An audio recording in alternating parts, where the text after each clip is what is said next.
final one is the business of dullness and lethargy. And it's a big hindrance. I mean, you know, falling asleep in our meditation all the time. And of course, when you look back into the way we've used sleep to escape problems, you know, every time I feel a bit depressed, well, you just, you know, it's like head for the bed, you know. And it's sort of big neon lights, head for the bed. Or you just lie down on the couch, you know, fed up, and off you go. See? Great, isn't it? I mean, oblivion, there's no suffering. And then you wake up, which is unfortunate. But if you would say completely oblivious, see, if death is complete annihilation, what's the problem?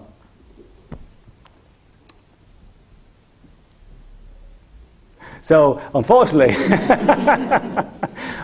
we keep waking up out of this oblivion. But what we're doing is we're creating that inner habit of falling asleep, and it comes up as these, feelings of heaviness, sloth, torpor, etc. And there's also, of course, the fact that being in that gentle subliminal state on a Sunday morning is really nice, isn't it?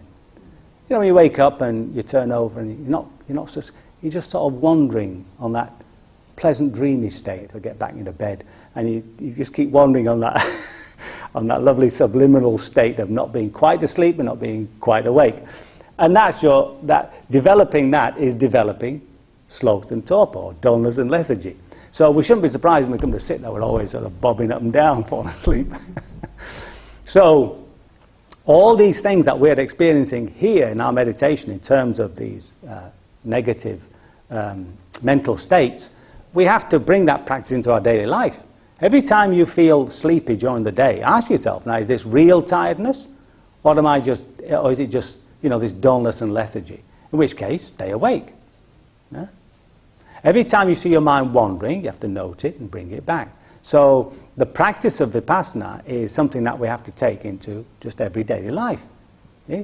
And remember that the thing that really helps the process, the spiritual process, is to relax. See? So if you find your life too busy, try and do something to make it less busy. Try to experience this standing meditation that we did in the morning as a constant throughout the day, every so often, just to stop. It's a really powerful word, you see. Just stop. Stop.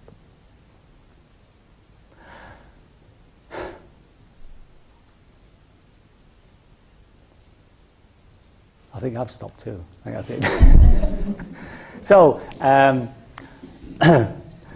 what we've described is these three characteristics which we're investigating: the sense of impermanence, the sense of not me, not mine, and the role of sensual desire.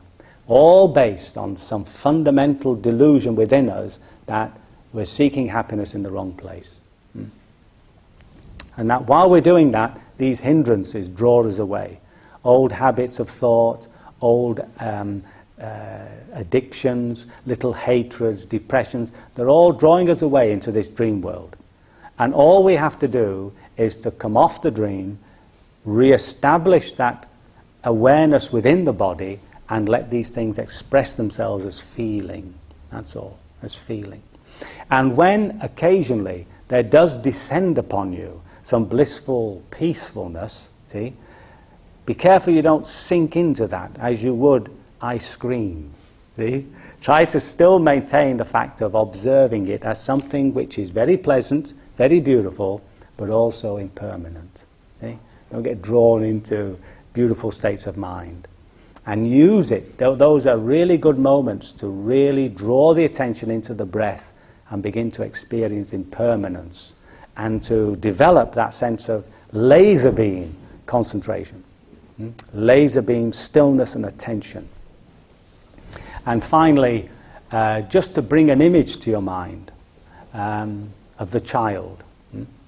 So when somebody before the age of 7 sees something they don't know, you see in a child, what do? You see, they become locked onto the object, don't they? Their eyes don't move. They're just locked onto the object, a beetle that they've never seen before. Everything goes absolutely still. The body relaxes. The jaw relaxes. They look gormless.